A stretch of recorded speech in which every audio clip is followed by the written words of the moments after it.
Most modern gardeners are killing their plants before they even put them in the ground. They blame the seeds, the weather, or the pests, but the real culprit is hiding right beneath their boots. If your soil is hard, dusty, or gray, you aren't just dealing with bad luck, you are dealing with dead biology. The Amish have known for centuries that soil isn't just dirt, it's a living, breathing, digestive system. Today, I'm going to show you a $2 secret that can turn concrete like clay into nutrient-dense black gold in record time. This method doesn't require expensive bags of synthetic fertilizer or complex laboratory tests. It requires a fundamental shift in how you view the ground beneath you. The secret is what many traditional practitioners call the biomass recharge. It costs less than $2 per square foot to implement, and it acts like a jumpstart for dormant soil bacteria.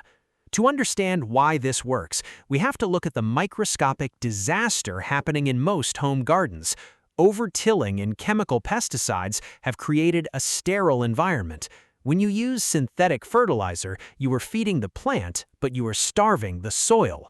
You're basically giving a starving person a caffeine pill instead of a meal. The Amish approach is different. They focus on the soil food web. This is the community of bacteria, fungi, protozoa, and nematodes that actually process nutrients so plants can absorb them. Without these organisms, your soil is just inert rock dust. So, what is the $2 trick? It is the precise, timed application of a fermented alfalfa and molasses infusion. Alfalfa is a secret weapon. It contains a natural growth stimulant called trichocontanol. This is a fatty alcohol that occurs naturally in the waxy coating of plant leaves. When applied to the soil, it acts as a massive metabolic trigger. It tells the dormant biological life in your dirt that it's time to wake up and start building structure. You don't need a degree in chemistry to make this. You need a 5-gallon bucket, warm water, 2 cups of organic alfalfa meal, and 2 tablespoons of unsulfured molasses. The molasses is the second part of the trick. It provides the immediate, easily digestible sugars that feed the bacteria while they're waiting for the alfalfa to break down. You stir this, let it sit for 24 hours in the shade, and then dilute it into your watering can. This mixture creates a microbial explosion. When you pour it onto dry, tired soil, you are effectively introducing a localized banquet.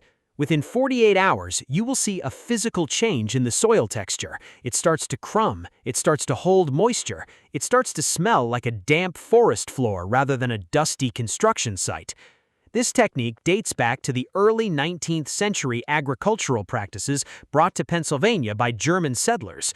They didn't have access to the heavy industrial machinery or the chemical aisles of a big box store. They had to rely on observation.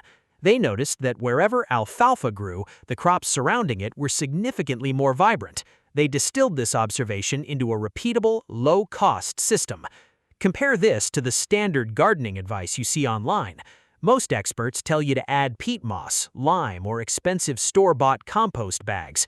While those help, they're slow. They take months to integrate.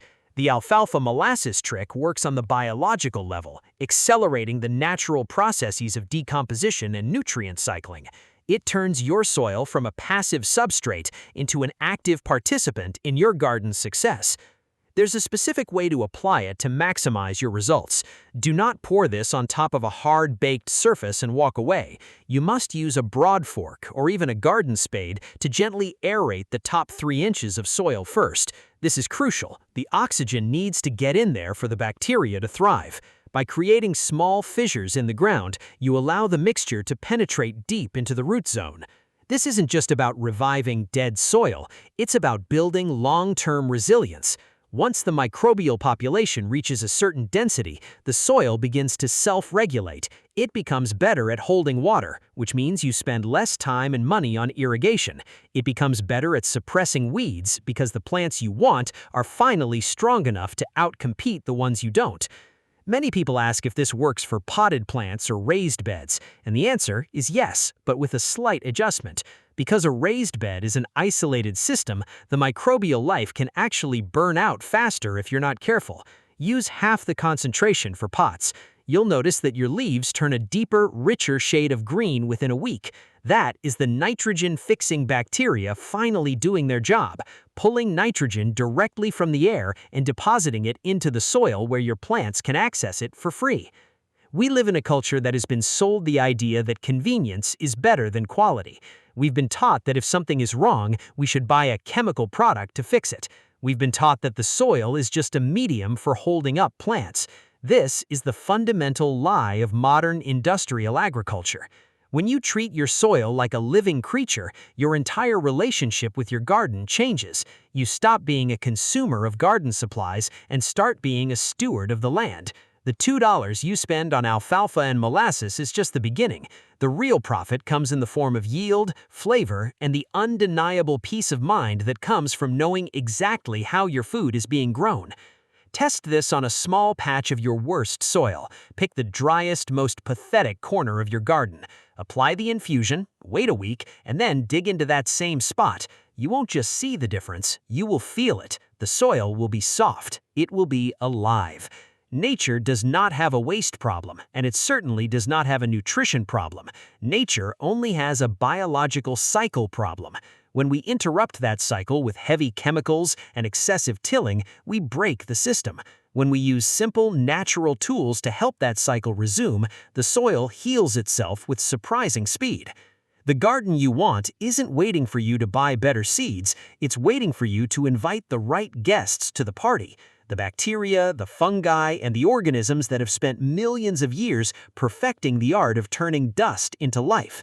They are already there, waiting in the wings. All they need is that $2 spark to get the engine running again. We often talk about leaving the world a better place than we found it. We think about global efforts and massive changes, but maybe the most radical act of environmental restoration starts exactly where we stand. By healing the ground in your own backyard, you are contributing to a healthier water table, a more robust ecosystem, and a more sustainable future. The next time you see a patch of dead, gray soil, don't look at it as a chore. Look at it as a blank canvas. The biology is waiting. The recipe is simple. The results are permanent. You have the power to bring life back to the earth, one bucket at a time. It turns out, the most profound changes in our lives aren't always the ones that cost the most money. Sometimes they're the ones we simply forgot how to perform. What will you choose to grow when you finally stop fighting your soil and start feeding it?